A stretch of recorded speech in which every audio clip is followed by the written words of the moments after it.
Good evening, everyone. My name is Dr. Sarah Sharman, and I have the great privilege of serving as the Research Communications Manager at Hudson Alpha, and that just means I get to help tell all of the amazing stories about Hudson Alpha's impact on our community and the world. This is the grand finale of our 2025 event series. Throughout this year, we've hosted 9 events on campus and in our community. Over 4,500 people have attended these events to learn more about Hudson Alpha and the research being conducted there. Thank you to everyone who has attended these events this year, especially this event tonight. And we want to also thank all of the generous sponsors who keep many of these events free to the public. A very special thank you to tonight's sponsors, Mike and Claire Grisham and Amy Thornton. Tonight,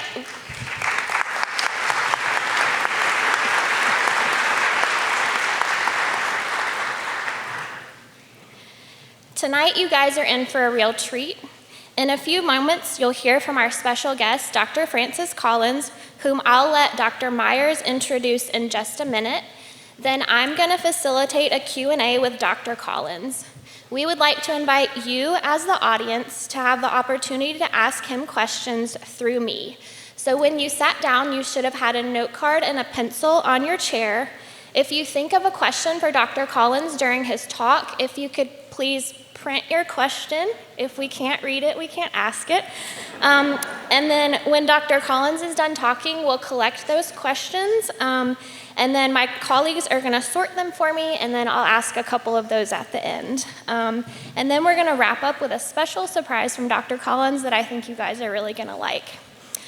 So now I'm going to invite someone to the stage who likely needs no introduction if you've been to a Hudson Alpha event before. Dr. Rick Myers, Hudson Alpha's CSO and President Emeritus. Yeah, Rick.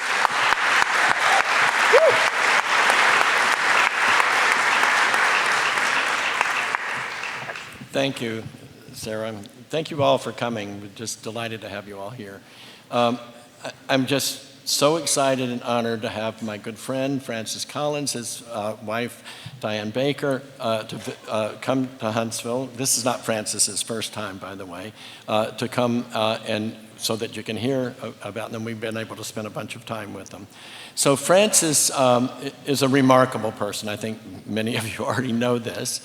He's a different kind of scientist than some people in that he's an MD and a PhD, not that that's that rare, but that's a combination. We call them physician-scientists, but he sees patients, takes care of and works on diseases, but also does research and has been his whole career.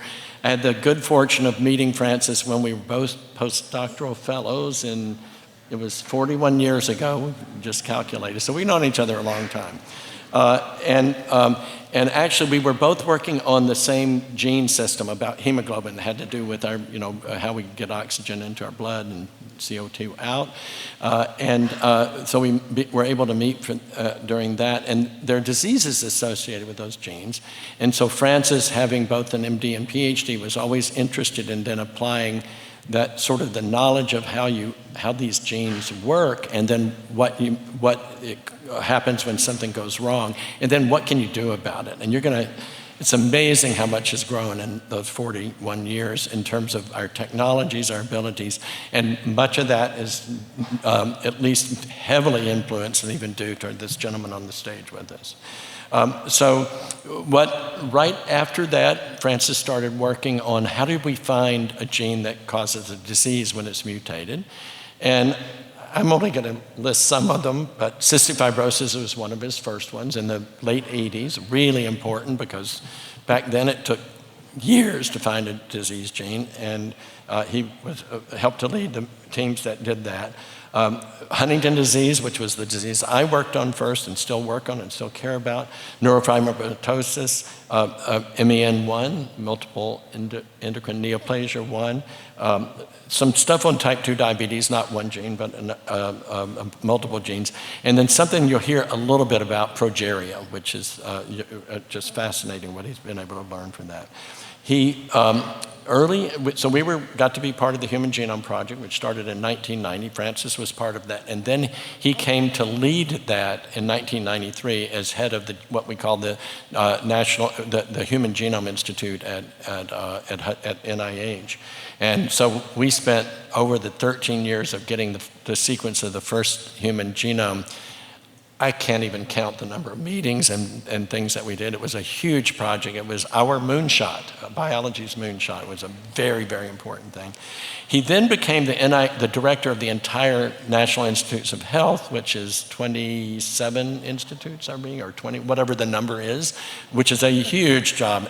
The largest funding organization in the world for human health and disease, and really, really critical institution. He worked under 5 presidents on the 2 jobs that he had there, and was also science advisor to President Biden when Francis stepped down, was no longer the director of the institute. I'm not going to tell you all the awards he's gotten. Presidential Medal of Freedom, one after another, and well-deserved because of recognizing the importance he has. And one of the things I love about Francis is not just his brilliant mind, all the things that he's interested in, but he really cares about training this next generation of scientists, which we desperately need to do and keep doing. So very happy to welcome Francis to the stage.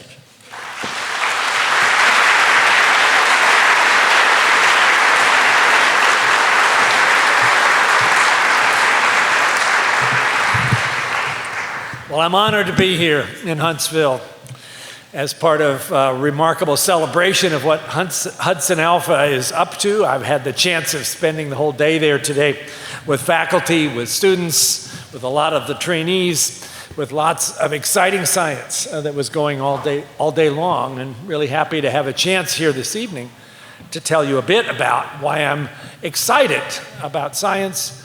But I will also say a little worried right now because, as the title says, it's the best of times and it's the worst of times. Biomedical Research in 2025. And I'll try to explain to you what I mean by that. First of all, Rick, thank you for that kind introduction. It has been a joy being your friend for 41 years over many different adventures that we have traveled together scientifically. And you were wonderfully gracious, along with your wonderful wife, Wendy, to host Diane and me for the last 3 or 4 days, where we not only talked about a lot of science, but we also had a chance to experience what Alabama has to offer in terms of a reminder of our history. And we went to Birmingham. We went to Montgomery. We walked the Edmund Pettus Bridge in Selma yesterday. We reminded ourselves of how we humans can both be heroic in the face of deep challenges, and sometimes we can be really awful to each other. And maybe we could try to learn from that about how to do more of the former and less of the latter. So, what I want to talk about today relates to this idea of biomedical research and how that is a noble activity that we as humanity have benefited from, and which is something that I think is in this remarkable moment of opportunity. But it won't happen unless we figure out how to support this in all the ways that are necessary for the full promise to occur. I did have to pick, as part of my opening slide, a picture of the double helix, the wonderful walkway that exists not far from here in Huntsville, Alabama, nowhere else in the world. And of course, this is the double helix run, a photograph where there is an opportunity for both appreciating science and showing off your athletic prowess, which happens once a year. And having driven by that double helix walk today, it is an inspiration to imagine what that means in terms of what it says about us, both as a biological species, but also as an organism that has lots of hopes and dreams that we're going to talk about here today. So, I'm also honored that today my wife, Diane Baker, who's a genetic counselor, is here with me, and who had the opportunity today to meet with the genetic counselors at Hudson Alpha. And I haven't heard the whole rundown, but I gather they had a really good time because they're really great people there who are dealing not just with the basic science part, but what does it mean in terms of human applications. This is a wonderfully diverse and integrated effort right here in Huntsville, Alabama, that all of us have admired and watched grow. It's been 17 years since I've been here, and the opportunity to come and see what's happened during those 17 years is truly inspiring. So what I'm going to do in this 25 minutes, it might be 30, is to try to cover. Rick thought it would be good to have a little bit of a snapshot of my own journey in science and medicine, which you will see is totally nonlinear. And then something about where we are with genomics, because Hudson Alpha is such a leader in that space. But then I'm going to have to talk about the problems we're in the midst of here in terms of the troubled state of our society, because I really think we are at a difficult place in certain ways, and some ideas about how we might try to do something about that to get back to a progress that might be more like flourishing instead of where we are right now. And then we're going to have Q&A, and those cards that you heard about, please do start scribbling down legibly questions that then might be asked when we get to that point. And yes, there might be a little surprise at the end, but we won't go into what that might be. Okay, my journey in science and medicine. Well, you have to start somewhere, so that's me. I heard somebody go, "Aw." Yeah, that's me as a 7 or 8-year-old on the farm where I grew up, which is in the Shenandoah Valley of Virginia, on a farm which had no indoor plumbing and a lot of hard work. And I was homeschooled till the 6th grade by my parents, who were both Yale trained, so don't feel too sorry for me here. I had remarkable intellectual leadership in my homeschooling, but they were also interested in living a simple life. I did figure out finally that there would be something I needed to do to learn some social skills, so I learned to play the guitar. And I ended up going to the public high school, which was a good thing because it gave me an opportunity both to learn the joy of learning from my parents, which they were really good at, but then to find out what is science all about, because that was not their strong point. And I found out that science was exciting in the class in the 10th grade about chemistry, so I figured I should be a chemist. I went off to the University of Virginia, studied chemistry, went off to get a PhD in chemistry at Yale, and then realized I'd kind of missed out on the most interesting chemical of all times by ignoring it. This one. Yeah, that's DNA. That is, I guess, a chemical. It's nucleic acid. It carries information in the series of bases, chemical bases, which we abbreviate A, C, G, and T. And every living organism, including all of you, carries its information using this molecule. And it is astounding to think about how that works. The genome, which is all of the DNA of a species, for humans is 3 billion of those letters. They need to be in the right order, of course. But A, C's, G's, and T's, 3 billion in a row, is what you have when you were once a single cell, and we all once were, that carries enough information to develop into this incredibly complex organism, including an organism that carries within its skull, between your ears, the most complicated structure in the known universe, the human brain. And somehow that all has to be specified by this series of 3 billion letters. If that doesn't cause you to feel a sense of awe, I don't know what would. And it gives me a sense of awe. And I realized when I encountered this that I was grateful to have had this background in physics and chemistry, but I really want to now take this forward into life science and see if there's a way that can be applied to human health. So I went to medical school.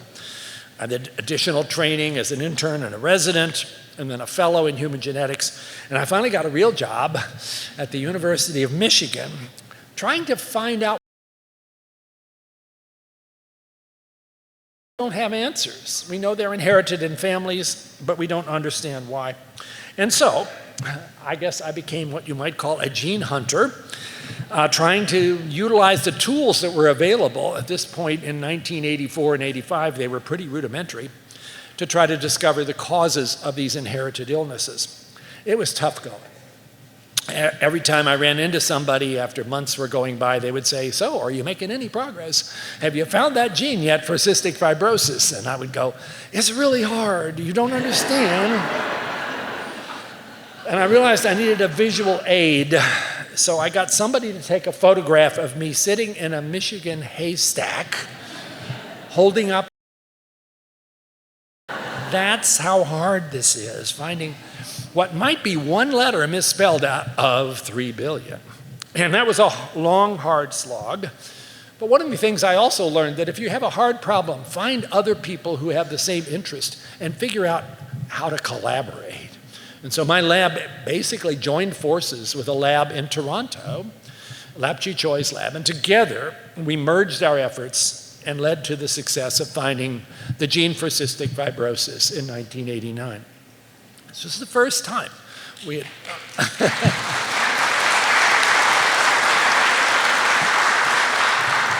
the first time we had succeeded in finding the cause of a genetic disease without having any idea what the gene was going to look like and without having any other clues like chromosome rearrangements to help us. And it gave us hope that we could do it again. But it was also really hard. You didn't want to have to do this for the thousands of diseases that afflict us. So there must be a better way. By the way, this particular discovery initially gave us a clue as to what the gene was and what its function might be, but it took an incredibly hard 30 years of work, supported by NIH, supported by academic institutions, by philanthropy, the Cystic Fibrosis Foundation, and ultimately transferring that knowledge to biotech and then to pharma, where now, today, if you have cystic fibrosis, there's a 90% chance that there is a drug that's going to allow you to plan for retirement.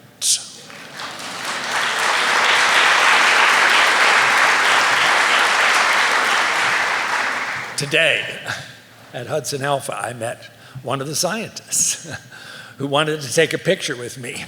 And out of his pocket, he took a box of the pills that he's now taking that means he can plan for retirement when he didn't think he would actually ever have the chance to have the kind of scientific life that he does now. This is what we want to do more of, right?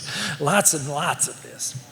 So yes, this was a moment, and then I had the chance to work on, as Rick mentioned in his opening remarks, a few other disorders. One that Rick worked on over and still works on, Huntington's disease, and that's Nancy Wexler, who was such a force for bringing groups together to work on this problem, standing there next to a pedigree of a huge family in Venezuela that she helped generate. Nancy, who herself knew she was at risk because her mother had died of Huntington's disease, and who put her whole energy together to try to help us find that gene, which we did in 1993. And then, and this is a boy with neurofibromatosis, another genetic disease, which also yielded up its secrets to that same strategy. And more recently, a gene that I've worked on and a disease I've worked on, which I'll tell you briefly a little bit more about. This is progeria. That's Sam in the middle there, between me and Cookie Monster at an event. That picture, Sam is 15 years old. He only lived about another year and a half with a disease that causes you to age at about 7 times the normal rate, which we now know the cause of. And as I'm going to tell you in a minute, we might even have a way to figure out how to cure this disease now. There's so much happening.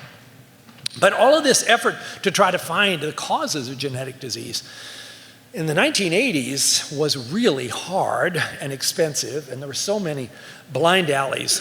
What we really needed was a reference copy of the human genome, so you could actually work around and find what was misspelled in somebody with the disease. We didn't have it. That was the motivation for the Human Genome Project. And that's what happened over the course of the coming years between 1990 and 2003. When after an initial start where frankly most of the scientific community was not supportive of this effort because they thought it was just impossible, we actually gathered all of the talents, all of the ideas, all of the courageous efforts and hard work of 2,400 scientists in 6 countries to read out for the first time that first copy of the human genome.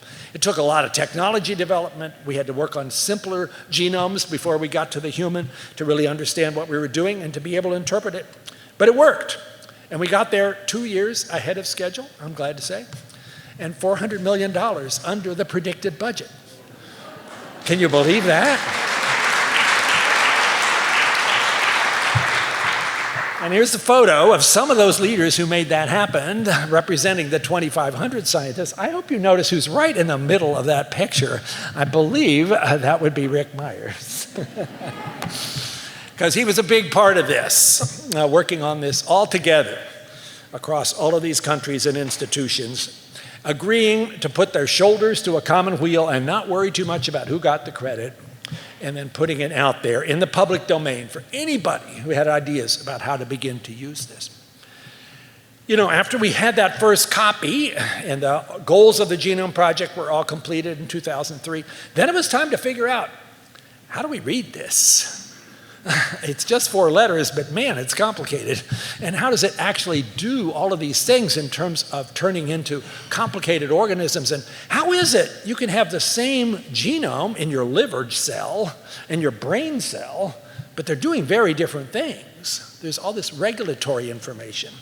That required setting up a whole lot of other projects. I got to give one more shout out to HudsonAlpha, because a major one of those was called ENCODE, which basically aimed to try to understand what are those signals that are telling genes when to turn on and when to turn off. And that was a work led by Rick Myers and Barbara Wald.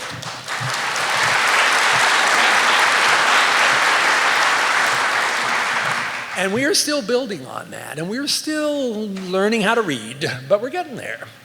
And the consequences for this, for human health, are turning out to be more and more powerful every day. I decided after a while that I was maybe ready to do something else, but the government had other ideas, and so I got called to serve as the director of the National Institutes of Health, the whole thing, in 2009.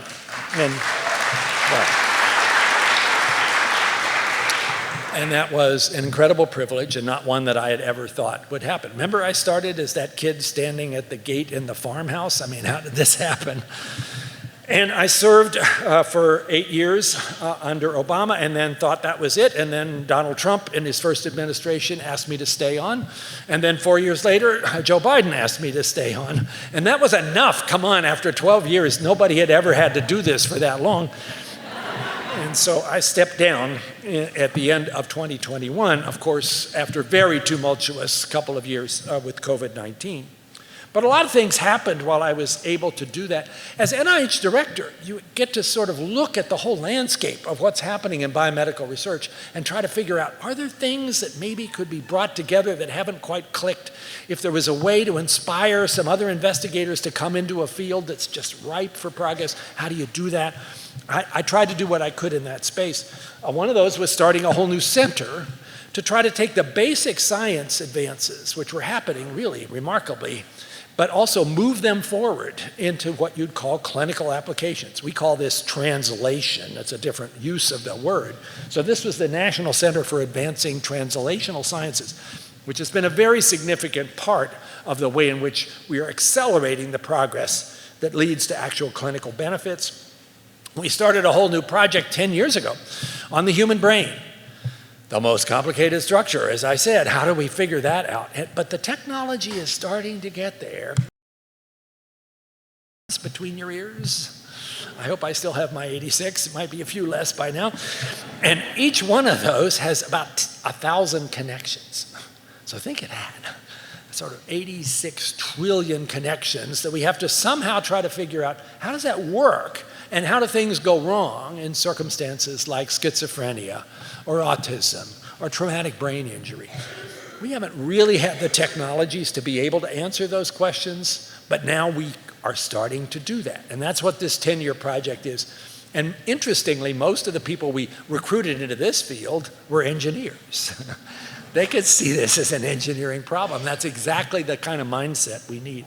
I will say, being at HudsonAlpha today, it was interesting to see how much of the science I heard about was about neuroscience, and particularly about neurodegenerative diseases, about Alzheimer's and Parkinson's and ALS, and all the ways in which now having a better basic science foundation gives us a chance to begin to unravel those really hard problems.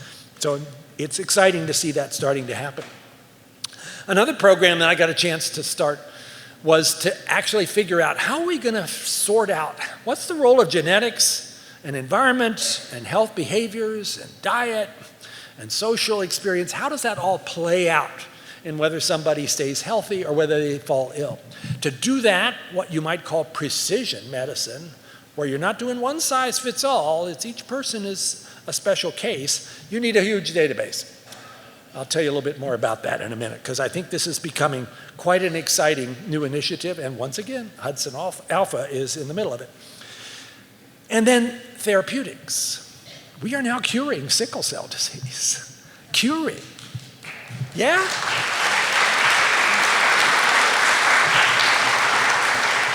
The first molecular disease is now becoming treatable using gene therapy, particularly with this thing called CRISPR, which allows you, for sickle cell disease, to take cells out from the patient, the bone marrow cells that would normally be making hemoglobin, and do something with gene editing to be able to put them back and cure the disease. It's still very complicated, it's expensive, it has some risks associated, but it's the proof of principle that will now lead us into something much more widely adaptable. And that is truly exciting to see the way in which we have gone in genetics from being kind of clinical descriptors of diseases to being genetic diagnosticians, as I heard today is happening in a big way at HudsonAlpha with people like Greg Cooper, to being ready to move into the therapeutics, where we don't just say, here's the answer, we say, here's the solution. I'll say a little bit more about that in a minute, about this disease called progeria.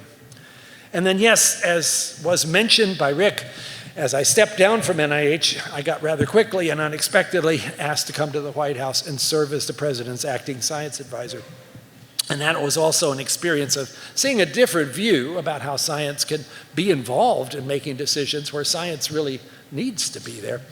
And a big project that came out of that, which I'm hoping will still be possible, is to cure another terrible disease that affects 15,000 people who die every year, and for where 4 million people are currently affected, and that's hepatitis C, for which we have a cure, but it just needs to get to the people who need it. So I won't say more about it because of time, but this is a remarkable opportunity to eliminate a terrible disease that's taken way too many lives, including that of my own brother-in-law. So those are the things that I had the opportunity to do. And again, recognize here, this is all completely unexpected for a guy who didn't imagine this as being part of his pathway. So students who are here, I talked to some of you today, don't expect that your career path is something you can map out right now. It won't work that way. Doors will close that you were counting on, and that's pretty hard when that happens, and some of those happened to me too. And then others were open. They were like, I don't know about that. Have a look. Maybe it's just the thing that you didn't realize you were ready for. That's the way things are going to be going forward. Well, I have to say another word about genomics because, again, I'm here at HudsonAlpha, which has been such a lead in that space. I mentioned a minute ago the All of Us cohort. I'm curious, how many people here are part of All of Us? I wonder if there are a few hands. Okay, we got some hands going up. This is good. My hand is up too. 864,000 Americans have signed up to this. They get their genomes completely sequenced, and they get all the data back for them for whatever use they want to have. They hear what risks they might have and what they could do about that. They agree to share anonymized electronic health records so that researchers can try to connect their DNA sequence results with what kind of health issues they had. But they also answer a lot of questions about their lifestyle, their health behaviors, their diet. This is becoming an engine for really understanding how it is that all those things play out. And recently, one of the most exciting aspects of this is a whole new set of sequence information, which is done by what's called long reads. And guess who is carrying out that part of the project? This is HudsonAlpha. Once again, this institute has this capability. What do I mean by long reads? Most DNA sequencing is done with little short stretches of 125, 150 letters in the code. And then you have to try to put it all back together again by figuring out where the overlaps are, and that's hard. Much better if you can actually read thousands of these letters at one time, and then the whole thing comes together. That's something these folks are absolutely expert at, as I heard about earlier today. And of course, I'm a human geneticist, I'm a physician, so I'm going to talk about the medical parts. But I have to say, especially today, plants have genomes too. And we need that. If we're going to be sure we have ways to feed people in this planet as we have larger populations, climate change advances, droughts happen, it's probably genomics that's going to be our best hope to figure out how to adapt to that. And again, HudsonAlpha, with their agri-science effort, as I learned about today, is leading much of this effort. In fact, more than half of the plant genomes that have been sequenced in the whole world have been done right here at HudsonAlpha.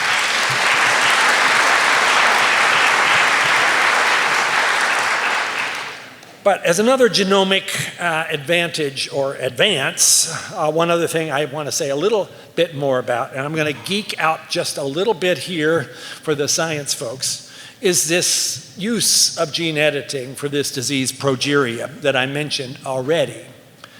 And think of progeria as an example of the roughly 7,000 diseases, most of them very rare, that are caused by misspellings in DNA. Most of those have at the present time no therapy. You can see from these photographs of Rachel what happens with progeria, looking pretty normal at a newborn, and then over the course of time ending up looking like a very aged person, even at 9 years old, with normal intellectual development.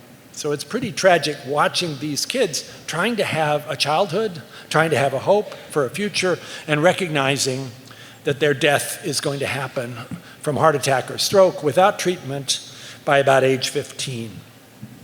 What do we do about this? Well, first we got to figure out what's the cause. And here's a bit of DNA to look at here. I'm showing you a little part of the lamin A gene, which is a gene that codes for a very important protein in the nucleus of the cell.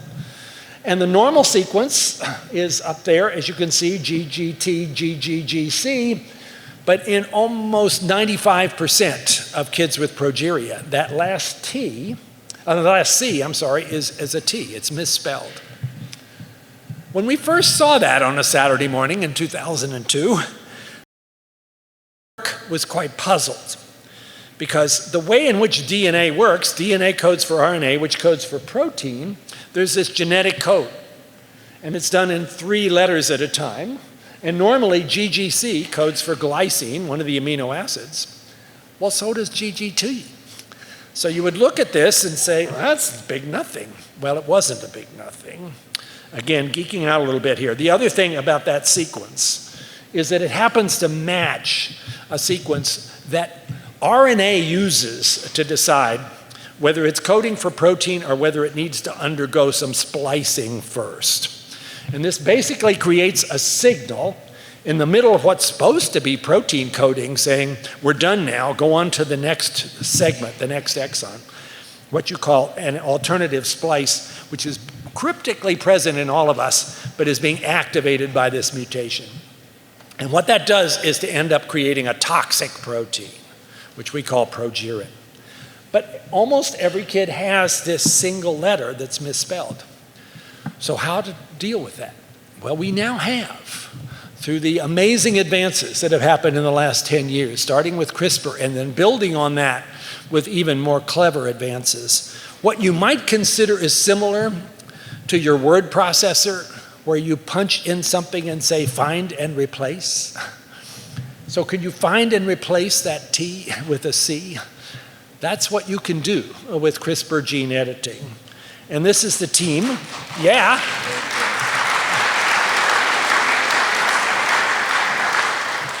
So the team you see here, working on this over the last 7 years, has been trying to see, could we actually bring that forward to the clinic for these kids and young adults with progeria.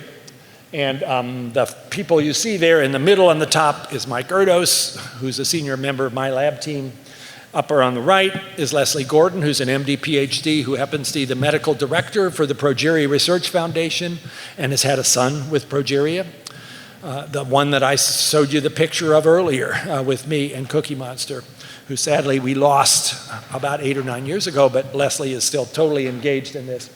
In the lower left, you see David Liu, who is the world leader in developing new ways to use gene editing for this very specific find and replace process.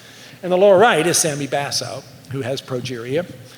In that picture, he's 27 years old, which is the oldest that has ever happened thanks to a drug we helped to develop. I'm sad to say that Sammy died a year ago of a heart attack, and we all ache for missing him and are even more determined to go forward with this effort. So could this possibly work? Well, very quickly, a little bit of data. We made a mouse model that looks a lot like progeria. The mice are small, they lose their hair, they live a short lifespan, they have severe cardiovascular disease. And by a single injection of this gene editor, driven by a virus that takes it to the heart and a few other places, we can show that we can actually fix that misspelling in the heart and in large vessels, not 100%, but about 20%. And it turns out that's a lot, and maybe even enough. Because if you look in that upper right corner, that's what you call a Kaplan-Meier curve that tells you what happened to survival. And you can see the red line is what happens if you have no treatment, that's a control. The blue line is with this particular treatment, and these animals are living 2.5 times longer. They almost look normal. Check out the videos here of what they look like. Whoops, back up. No. I have to be patient. I have to be patient. Okay, let me try one more time. There. On the left, the untreated control, these are age-matched. That animal is not going to be alive much longer. On the right, at the same age, animals running around are looking pretty good. Could we do that for kids with this disease? That's the goal. So with a whole lot of work that has to be done to bring the data to the FDA to convince them that it is now safe to try this in human patients, we think we are within a year of the first in human gene editing therapy for progeria.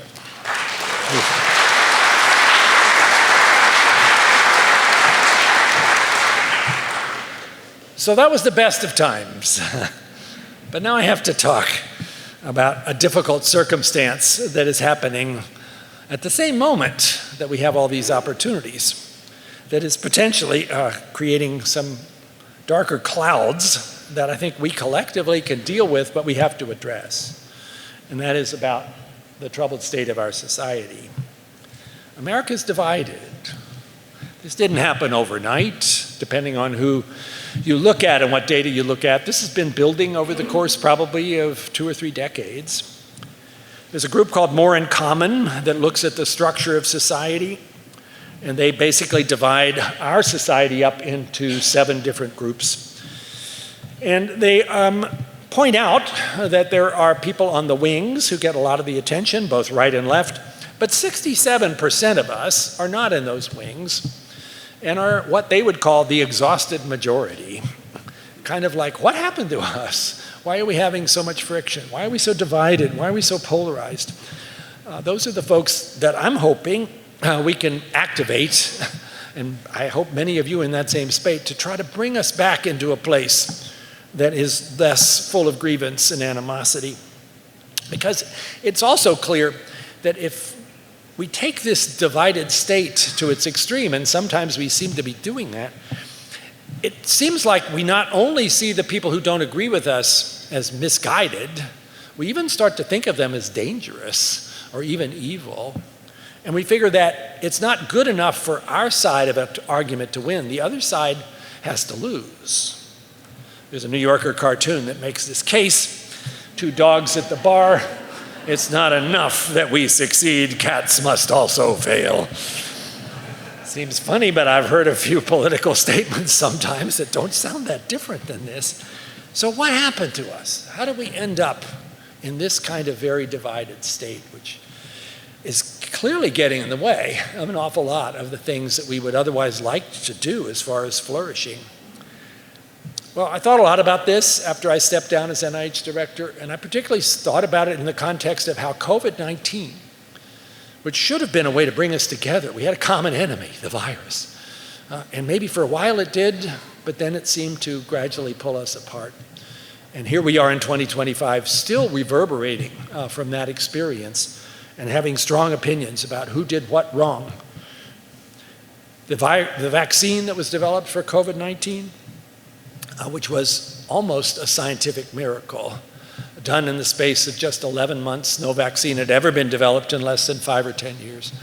Estimated by the Commonwealth Fund to have saved 3.1 million lives in the United States and maybe as 20 million worldwide, and yet is a very controversial topic, and was certainly one that many people in the United States, more than 50 million, said no thanks, because they weren't convinced it was safe and effective.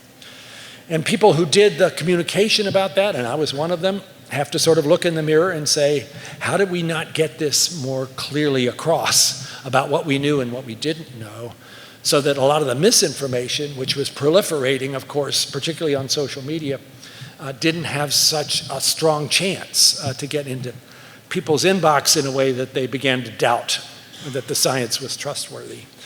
We have a serious question there that hasn't really been answered. So how could we, as a society that is so technologically advanced, that has such a tradition of loving and caring for each other, end up in this kind of divided state? The book I wrote about this, called The Road to Wisdom, kind of focuses on 4 areas where maybe we seem to have lost some of our traditional anchors, but we can get them back. One is just simply the topic of truth. Is there such a thing? Yes, there is. But you've probably heard somebody presented with what is probably an established fact that they don't like, saying, well, that might be true for you, but it's not true for me. Well, that's okay if it's an opinion about a movie, but if it's about whether the earth is round or flat, not so good to say, I'm in the Flat Earth Society, but thousands of people are, and somehow that's okay. So yeah, postmodernism has done some damage here because of its assertion that there's no such thing as objective truth. That is categorically wrong. I don't know any scientist who could possibly be a postmodernist and go to work in the morning. We as scientists believe there is objective truth to be discovered. We make mistakes. Sometimes we get it wrong, but it is self-correcting over time because there is such a thing as objective truth, and it will ultimately emerge.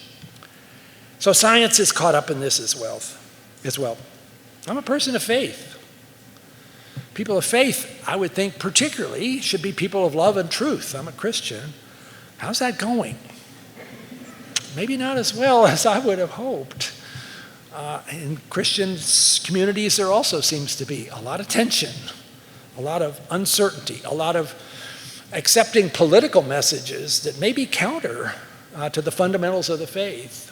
I mean, read the Sermon on the Mount, Matthew 5, 6, and 7, and compare that to what our communities are currently doing, including communities of faith. Something's gone wrong here in terms of our loss of anchor to those fundamental principles that should be guiding us.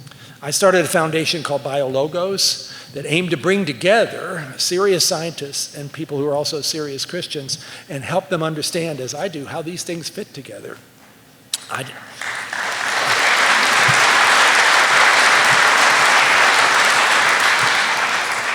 And I'm, I guess, particularly in a good place to talk about this because I was once an atheist. So I know all the arguments about why science dismisses faith, and I ultimately found them to be hollow and unsatisfying. And in fact, the idea that both science and faith are ways of glimpsing God's mind seems to me an extremely compelling argument. But just the same, what group was it that was most likely to reject the science about COVID vaccines? It was white evangelical Christians. I'm a white evangelical Christian. This is pretty heartbreaking to see the way this has happened. And then there's trust, which is sort of at the bottom of all of this. Trust in institutions, every institution, has been plummeting over the course of the past 20 years. Look at the regular poll that's done by the Gallup organization. The only institution that even gets above 50% in terms of public trust is the military, and I'm glad for that. But look at all the others that have slipped further and further down, including science. And I think it is because we've become so skeptical. And we are often having our trust driven not by the evidence in front of us, like, is this source competent? Do they have integrity? Do they have humility? No, it's more about, is this source part of my tribe? If they are, I'll accept what they have to say. If they're part of that other tribe that I don't like, then I don't care what they say, it's wrong. This is a dangerous place for us to be. And it's particularly troubling right now that here in 2025, this has spilled over all of the tensions, all the depolarization, all of the animosities, even into something that never used to be a political topic, and that's medical research. But now it is. Let's first say this track record of US research has been stunning. As you can see in the slide, look at some of those things we've touched on already, and the list goes on. But in 2025, US medical research is in serious trouble. Major proposed budget cuts, thousands of grant terminations, research universities under threat. And I think most Americans wouldn't like to see this happen, but most are not fully appreciate that it is happening, or that the way in which medical advances happen is a consequence of this incredibly important ecosystem that involves academic institutions, support from the federal government through NIH for basic science that no company would do, biotechnology, pharmaceutical companies, foundations, all working together, as I saw happening today at HudsonAlpha. But if you start to knock out some of the support systems for that ecosystem, then the whole thing stops working. If you want to see medical advances continue to happen, we need to nurture that and encourage that. If you want America to continue to lead the world, then we need to be sure America has the capabilities of doing so. Otherwise, China will be very happy to step in and take that on, and they're trying to do that. So one of the things I'm engaged in right now is to try to get that word out there. And, you know, an aggrieved professor talking about how their grant just got cut, I don't think actually moves that many hearts and minds. But I think what does is patience.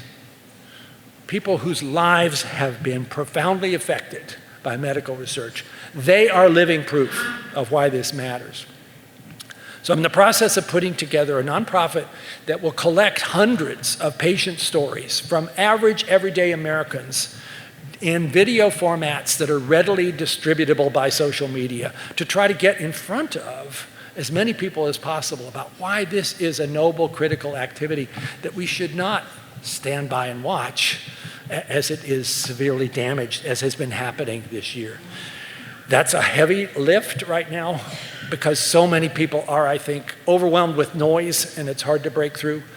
But if you can't break through with a story of somebody who's surviving stage 4 cancer because of medical research, or who's at risk for Alzheimer's disease and has just heard their clinical trial might actually be canceled because of the current budget cuts, then I don't know how to get through.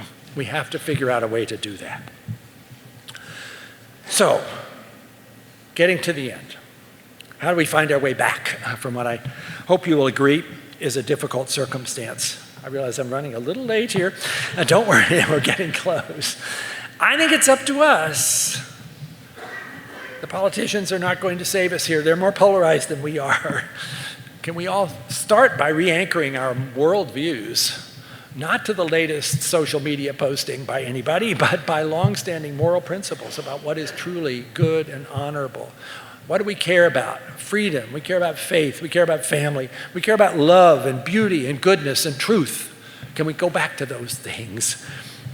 Can we do a better job of figuring out how to sort information that's coming at us? Because there's a lot of stuff that is based.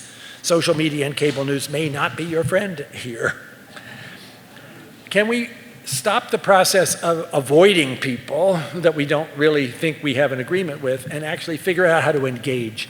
Have a real opportunity, not just to listen to plan our snappy response, but listen to understand each other. More listening, less shouting. I'm part of a group called Braver Angels that does this very systematically. And if you haven't heard of Braver Angels, go to braverangels.org and see if there's a way to get engaged. I've learned so much from this, just in terms of how to really listen to understand. Well enough to be able to say to that person, here's what I think I heard you say. And have them come back to you and say, yeah, that's what I said. If it sounds like marriage counseling, well, maybe that's what our country needs. And we got to help the kids. I'm really worried about the next generation, particularly with the influence on social media, which has been devastating for many adolescents, and particularly girls. If you haven't read Jonathan Haidt's book called The Anxious Generation, have a look and then think hard, if you're a parent, about whether there's more that we need to do to keep this influence from contaminating the hearts and minds of the next generation in ways that is happening right and left now. And then seek out community opportunities for dialogue. Maybe we're having one tonight. Churches would be a good place for that to be too. And maybe we should be more demanding of our national leaders.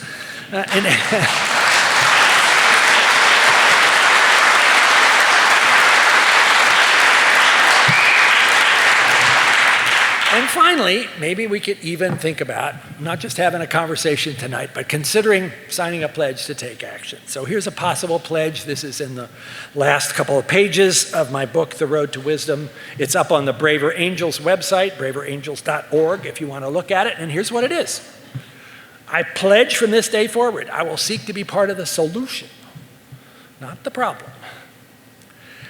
I will seek out opportunities to engage in dialogue, this active listening. I will seek to be a wise consumer, not spreading information that actually isn't supported by information, by evidence. I resist a temptation to do that. And bring a generous spirit. Don't we need more of that? To all the interactions we have, refusing to demonize other people just because they don't agree with me. Loving my neighbor will be my goal. If we could get every American to say, okay, I'm in, and then mean it, I think we, the people, have the chance to take what is currently a very difficult time for our society and bring it forward to a much better place of flourishing. And I have hope about that, but hope is not something you just throw up there and say randomly. Hope in every sphere of life, Peter Levi says, is a privilege that attaches to action. No action, no hope. So I hope all of you will be people of action. Think about that pledge. Go to braverangels.org if you're willing to read it again, and maybe even think about signing it either publicly or privately. And maybe we together can take this remarkable moment of medical research opportunity and so many other opportunities as well, and get back on this road to wisdom where we can really help all those who are suffering and need that help. Thank you so much.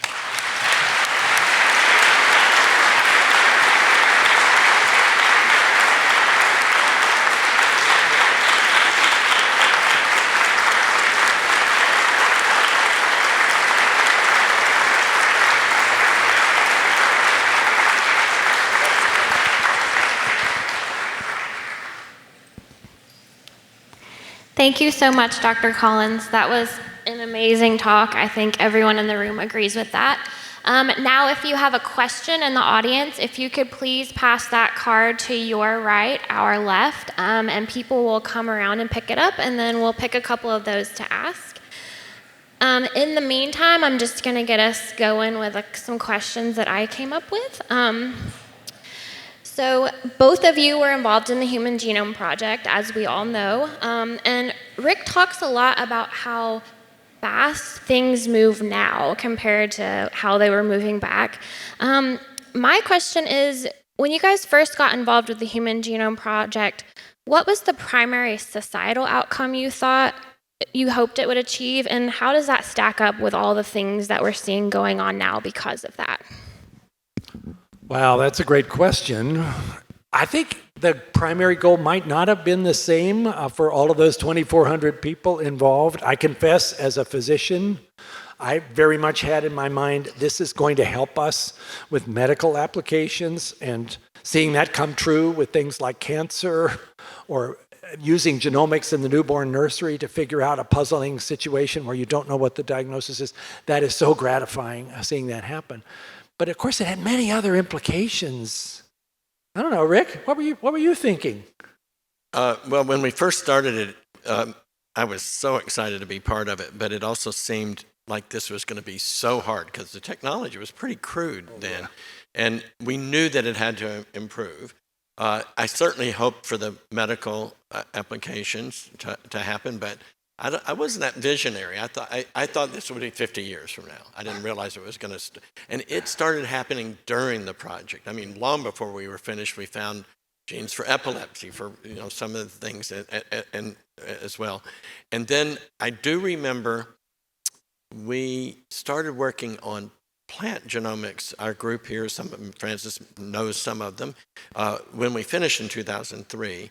But we were thinking about all the biology we were learning from that, and that would be for every organism uses DNA, as Francis said, for its genetic information, and how much basic knowledge we would learn. And I'd confess I kind of thought a little bit about plants. I'm a frustrated farmer, I think, myself, but how... He has a really nice garden, if you haven't seen it. So it's very exciting, and to see it move so fast was just phenomenal. I guess one of the other things that I hoped we would also learn about, which has really come true, is just how much we are all related to each other. Your genome and mine, whoever I'm looking at, are 99.9% the same. And I don't think we knew that. We I know we didn't know it, but I don't think we had some imagined. indirect information, but it wasn't nearly as compelling. And now we can say we are all one family. We are all descended from a common set of ancestors, probably about 150,000 years ago, that lived probably in East Africa. We're all Africans. And so the idea that we humans would use arguments about biology to try to say there's separations between groups of us is utterly unsupported by science. And that was wonderful to see that data emerge.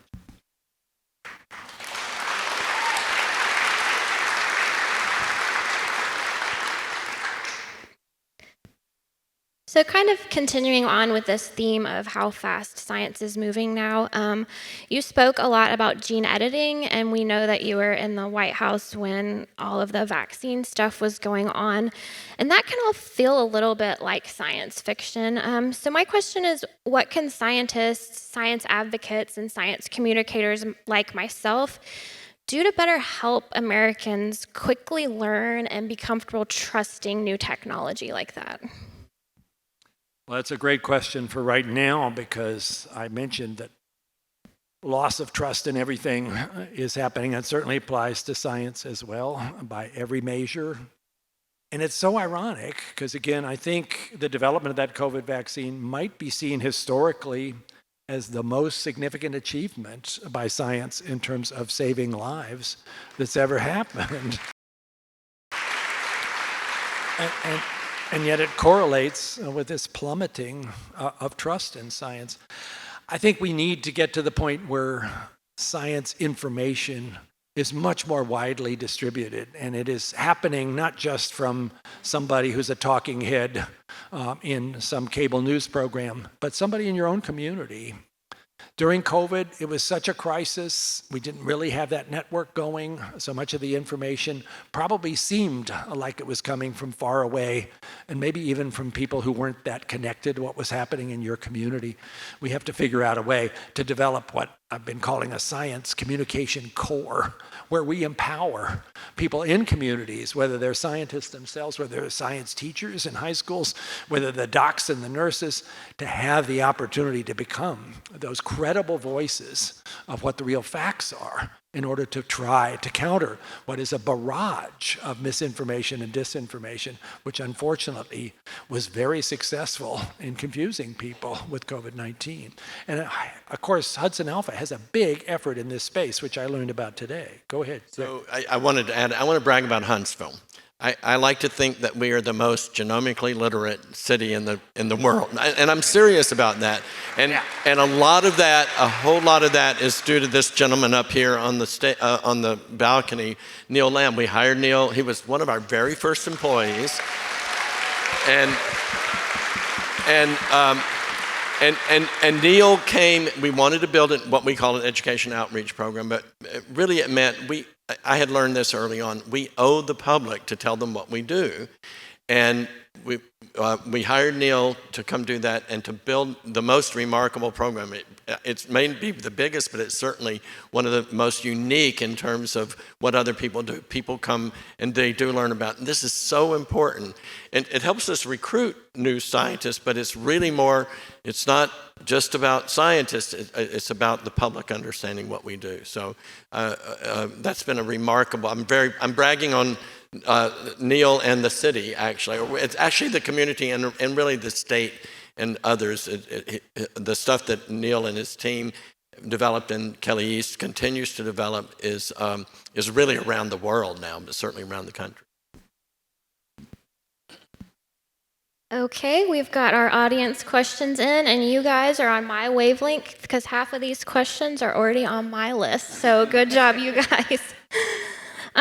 The first question, and you touched on a couple of things during your presentation, but what's something that really makes you the most excited about the future of medicine right now? It's hard for me to pick one thing. It just feels like there's this proliferation of progress that's happening on multiple different areas. I told you the story about progeria, and maybe because I'm a physician who's myself, as a medical geneticist, cared for a lot of children and adults with these diseases, to see the opportunities for those 7,000 genetic diseases for which we know the DNA misspellings to perhaps be within reach of this same gene editing approach. I can't help but get really jazzed about that. If it works for progeria, it's not just great for progeria, it's also a proof of principle for many others as well. So that's certainly near the top of my list, but curing stage 4 cancers with immunotherapy, figuring out how we can really prevent Alzheimer's disease. It's type 1 diabetes. We've seen now a couple of cures of that disease using stem cells, your own stem cells, that are differentiated into those insulin-secreting cells that your body has lost. That's pretty amazing. I can't have a favorite. I'll add to that. To me, the most exciting thing, and I've certainly learned this and seen it, as Sarah mentioned, I talk about this all the time.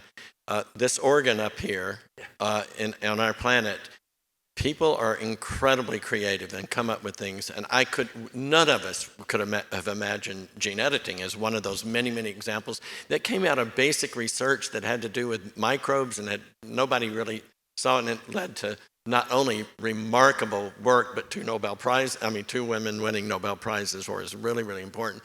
And the exciting thing to me is that I don't think we can even imagine what's going to happen next year, the year, because people will come up with new things. I think not only maybe it won't be the same pathways for editing, but and not even just editing. It's happening in other fields too, but it's so exciting. And we have to mention AI in that space as well, as much as there are anxieties about certain applications of AI. In medical research, this is like incredibly exciting, particularly the things that AI can do with really complicated data systems like how the brain works or how to interpret images, whether it's radiology or whether it's pathology images from the microscope.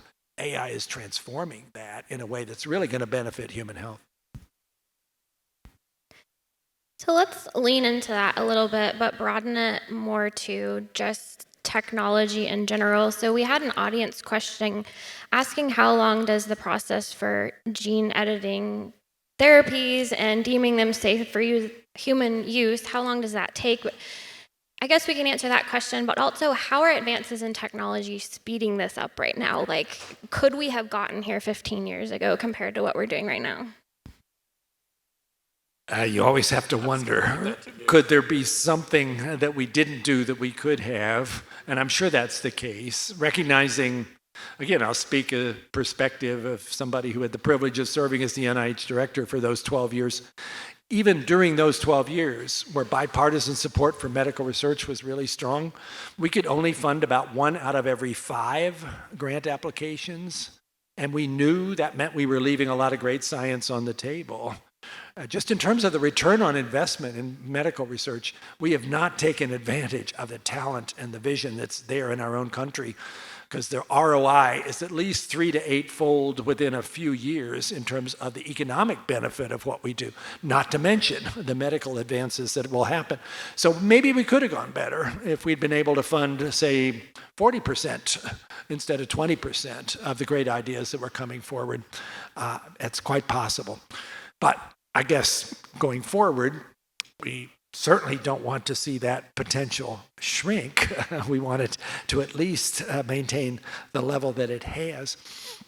And I guess I'm counting on the next generation. The most critical resource we have, it's not technologies, it's not buildings, it's the people, and it's particularly the people who are coming into this field full of ideas and energy and vision. We have to be sure we do everything to nurture and encourage them. I spent time today talking to a bunch of them, and they're anxious. They're worried with the way 2025 is going. Do they have a path forward? Is their dream going to be possible? Are they going to have to think about doing something else or even going to another country because it doesn't seem very friendly right now? We have to get past that. We have to figure out a way to send all of those people a message that says, okay, it's a bump here, but we're going to get this back together again. We have to keep that message of hope going.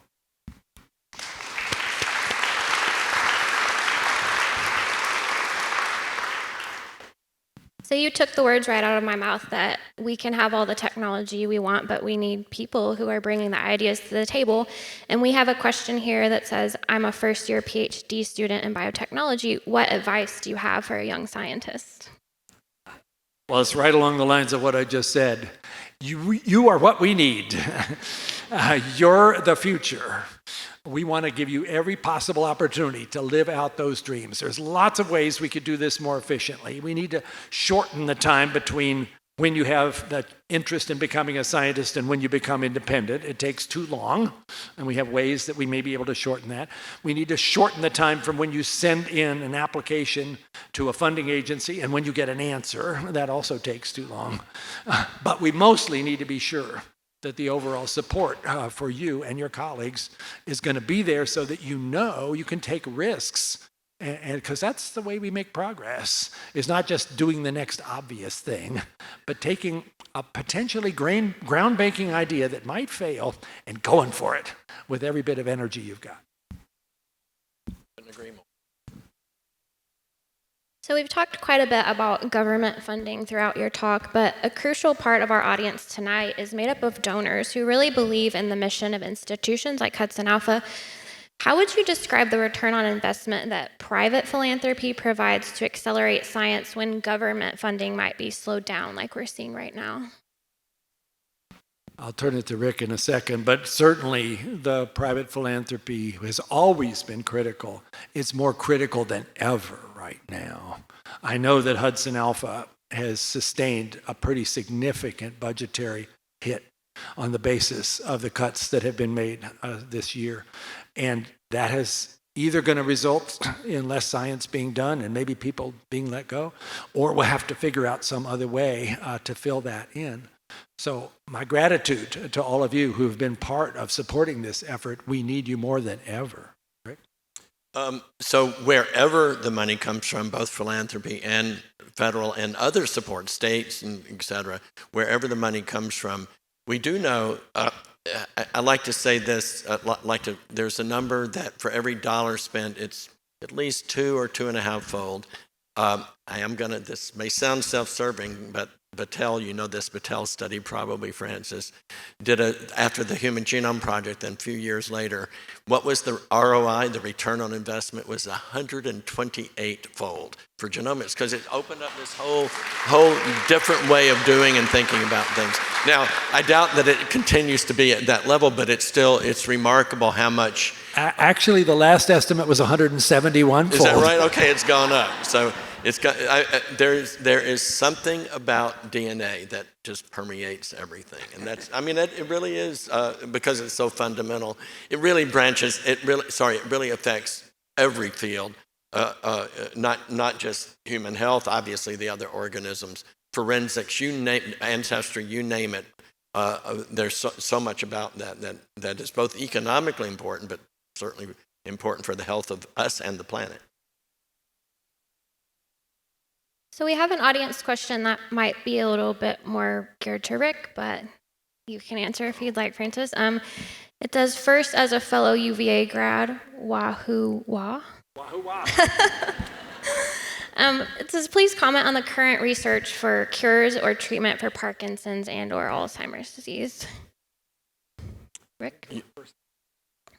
Comment on the current research for treatments for Parkinson's and Alzheimer's. Well, a huge amount of work going on, but some of it right here.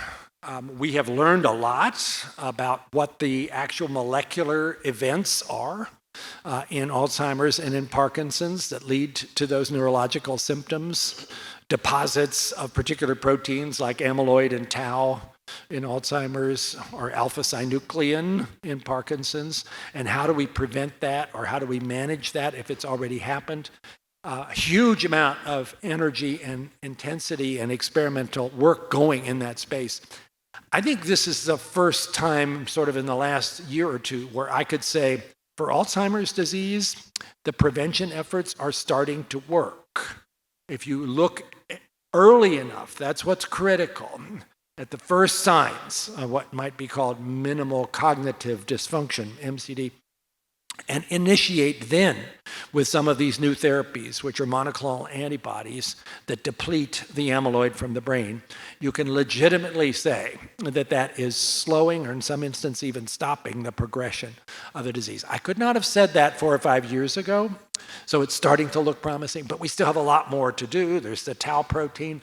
There's the immune system, which seems to be playing a pretty significant role in Alzheimer's disease, and we know that from genomic studies. That's the way in which that information came. How do we bring that into it? If I could make a prediction, I would say our success for Alzheimer's is not going to be a monotherapy. It'll be a combination therapy that attacks these various parts of it in a synergistic way. Likewise with Parkinson's. I mean, we didn't know until fairly recently that alpha-synuclein is the main source of the problem, and also with a few other kinds of neurologic diseases, like something called PSP. And the ability then to try to stop those deposits or how to help clear them up is following a similar kind of parallel path.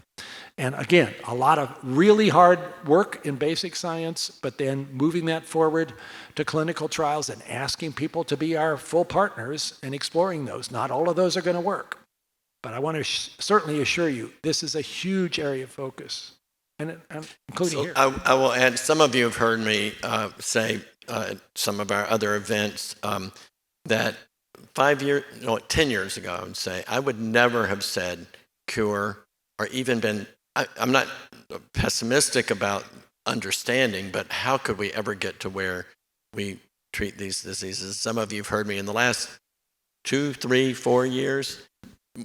I don't mean we're doing it here, only here, that's now, but it's the whole world doing it, and hopefully we'll be able to keep doing it. The advances are amazing. So we are getting there. I mean, we really are getting there. I'm actually quite optimistic about being able to do this.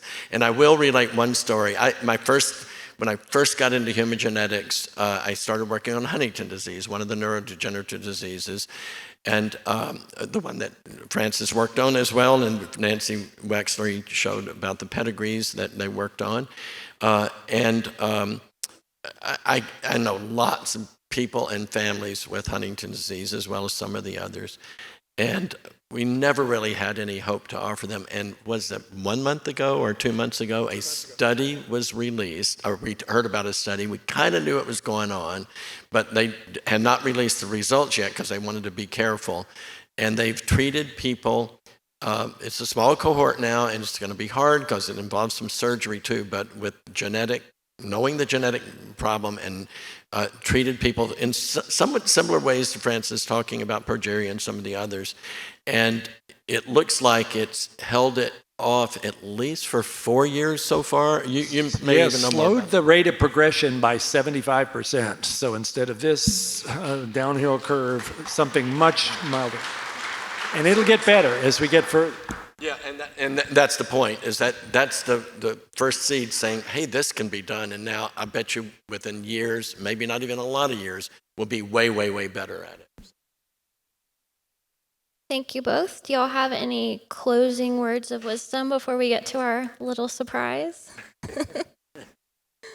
I would simply say what a joy it's been to be at Hudson Alpha today, and what a privilege to be hosted by Rick and Wendy and to meet so many of the faculty and students and trainees at this remarkable institution, and to see how this has created also such a wonderful environment for companies who are part of this enterprise, and this mixing and mingling of science happening at the bench by basic scientists, and how that translates into the next kind of breakthrough that's going to reach the clinic is exactly what should be happening. And I do a lot of traveling, and I see a lot of places that are trying to do this.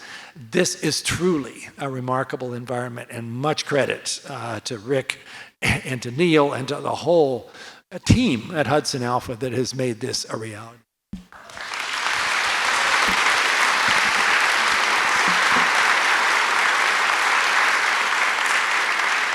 And what I want to say is and I've told Francis this privately as well, how grateful I am, our whole scientific community and the world is for him being willing to step up to the plate and do this. We could not have had a better spokesperson, person to deal with both sides of the aisle and everything else. And thank goodness he was there during all the ups and downs, hard times as well. So I'm really happy. I will say this, on our civil rights tour that we just took, I counted 5 or maybe 6 people.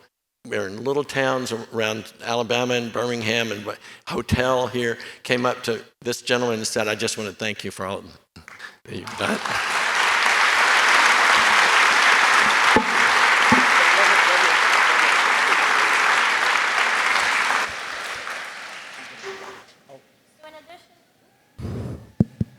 So in addition to being an amazing physician scientist and science advocate, Dr. Collins is also a talented musician, and he is going to bless us all with a song tonight.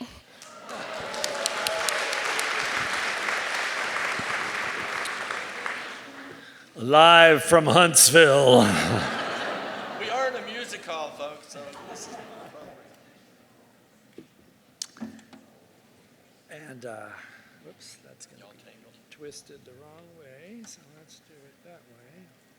How old is that guitar? I'll tell you.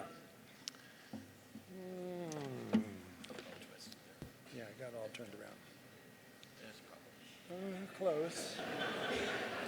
How many different people does it take to, how many scientists does it take to straighten? I can't do it. No, you hold it there. Okay.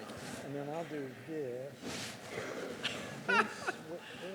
Please don't film this. Never folks. mind. Let's just assume it'll stay on me anyway. Yeah, this guitar. This guitar, you might notice, has a bit of a decoration on the fretboard. That is a double helix. And you know, every guitar has to have a name. And so I had this opportunity to design this guitar after the Genome Project completed its goals, and people took up a collection because they figured I needed a new guitar after playing another one a little too long. And so all of this was designed accordingly, and it had to have a name. So you might say, well, who designed the double helix, or who discovered it? Watson and Crick. Should this be Watson? No. Should it be Crick? No. It should be the person who actually did the experimental work, the X-ray, plate 51, that showed the image that Watson saw without her permission and figured out what it meant. So this is Rosalind.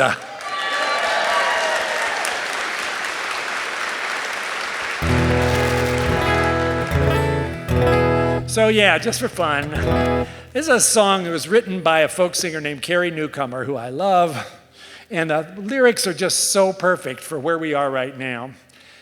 Because, you know, we've talked about these incredible opportunities in medical research, but also the struggles that we're having right now. and how difficult they may be to sort of keep things going. And I've certainly had people I've talked to about this and said, well, you know, maybe we should just back off a little while and wait for things to get better. And maybe it's just not the time to try to really push as hard as you can for that next medical breakthrough. Maybe the time will come later. That doesn't sound right to me. And I guess it didn't sound right to Carrie Newcomer. So the song she wrote is called If Not Now, Tell Me When. And if you can push that button, this happens to have a chorus. And the chorus goes better if people sing it together. So I'm going to sing it for you the first time. It's very simple. You can see there are not that many words here. And when we get to the next time around, I'm hoping we'll be a choir. I understand people in Alabama know how to sing. I want to be sure that's true. So here's the chorus. If not now, tell me when. If not now, tell me when. We may never see this moment or place in time again. If not now, tell me when. Can you do that? Okay, come on. If not now, tell me when. If not now, tell me when. We may never see this moment or place in time again. If not now, tell me when. I see sorrow and trouble in this land. I see sorrow and trouble in this land. Although there will be struggle, we'll make the change we can. If not now, tell me when. Now, if not now, tell me when. If not now, tell me when. We may never see this moment or place in time again. If not now, tell me when. It will take a change of heart for this to mend. It will take a change of heart for this to mend. But miracles do happen every shining now and then. If not now, tell me when. Come on, y'all. If not now, tell me when. If not now, tell me when. We may never see this moment or place in time again. If not now, tell me when. So we'll work until it's done. Every daughter, every son, every soul that ever longed for something better, something brighter. All together now, there's nothing we can't do. All together now, there's nothing we can't do. Though sometimes we grow weary, love and hope will see us through. If not now, tell me when. Last chance. If not now, stand up, will we win? If not now, tell me when. We may never see this moment or place in time again. If not now, tell me when. You're doing great, let's do it again. If not now, tell me when. If not now, tell me when. We may never see this moment or place in time again. If not now, tell me when. If not now, tell me when. If not now, tell me when.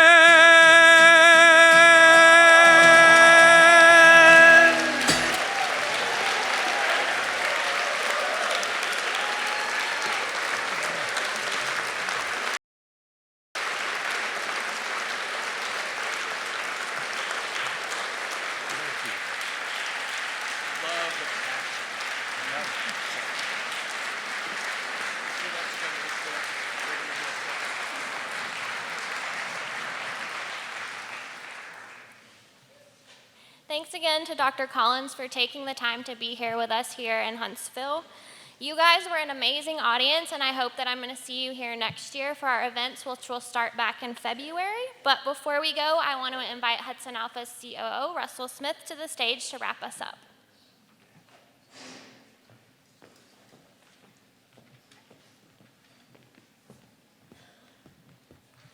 Hi, everyone. Wasn't that amazing?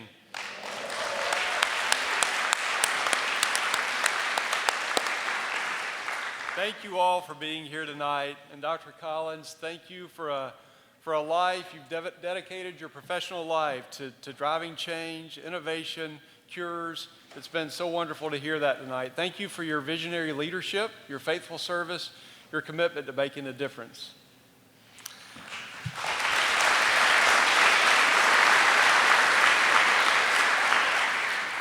At Hudson Alpha, and Dr. Collins has spoken so fondly of the Institute tonight, but we're all about making change too. Our mission is to use genomics to improve life. I joined Hudson Alpha earlier this year, and I have the opportunity to go into the office every day and see our scientists doing the research, doing the hard work that's going to make a difference. And it's an honor to be a part of that. It's a privilege to be a part of that. As Dr. Collins shared, though, we do have some challenging times. And as a result of those times, we have seen some financial challenges as a result as well. If you look at how we are funded through different sources, through federal grants, through philanthropy, through what we call fee-for-service, to where we take our ideas and we go out and sell them into the broader community, commercial and academic as well. And this year, we've seen a significant pause in the funding of those grants. Why that matters is about 62% of our funding comes from federal grants. That's actually down from 70% just a few years ago. We've been actively trying to find ways and paths to diversify our revenue. But you can certainly understand how impactful 62% of your budget, that makes a difference for us. And so this year alone, just through some of the pauses, some of the grants have been deleted, some have been reorganized. We've applied for, by the end of the year, we will have applied for $70 million worth of grants. Today, we're still waiting to hear back for 55 to 60 million of those grants that we don't have an answer to yet.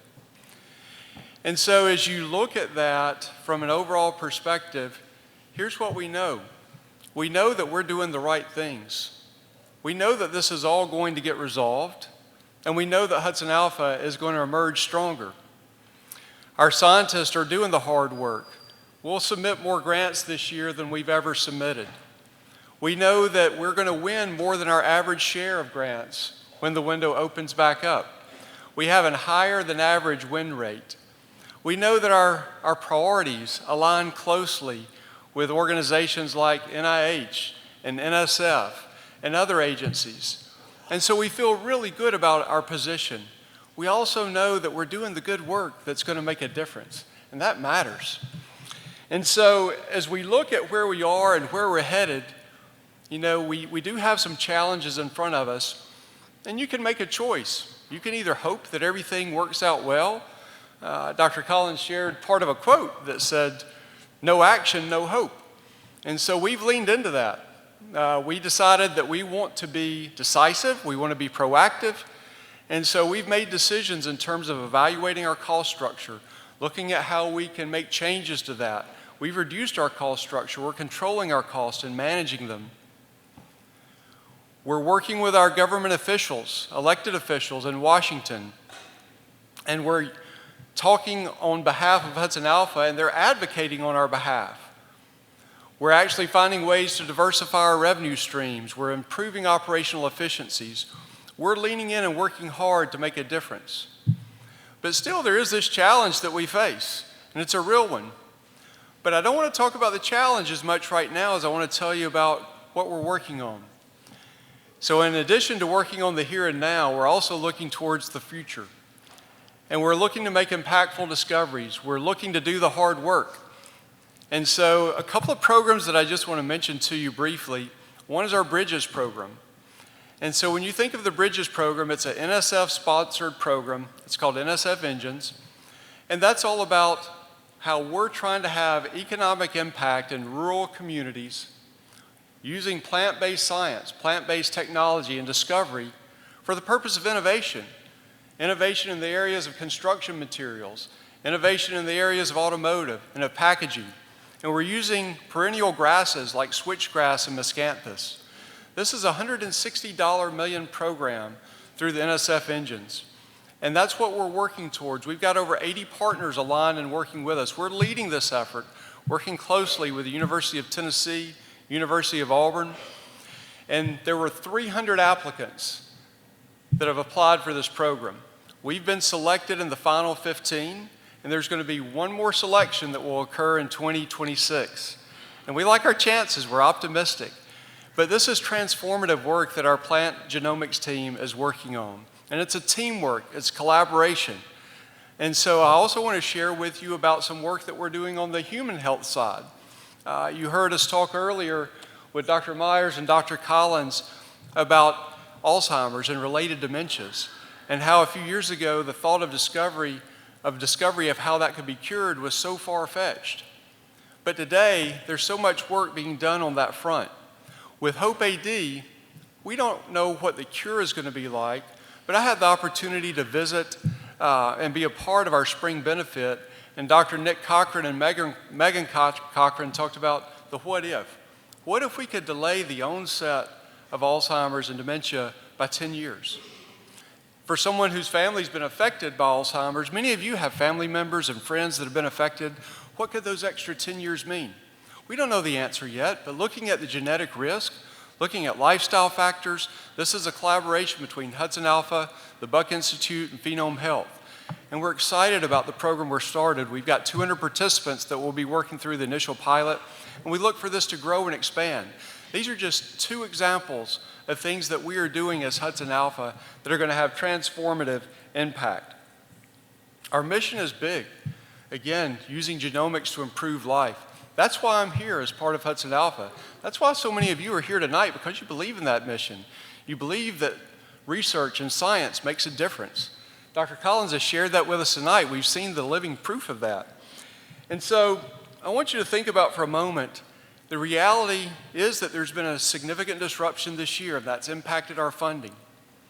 And so again, we tried to make changes in our own approach and how we're leaning into driving towards the future. I ask that our community, I think Dr. Collins shared that there's never been a time that philanthropy is more important than it is right now. And so we appreciate your support. So many of you have supported us through the years. And we just ask you to continue to support us, spread the word. You know, the work that we do, your philanthropy, your support, it supports our mission that I've described, but it also supports what we're building for towards the future. And you're a big part of HudsonAlpha, and we're thankful for that. We've actually initiated a campaign. It's the Catalyst campaign.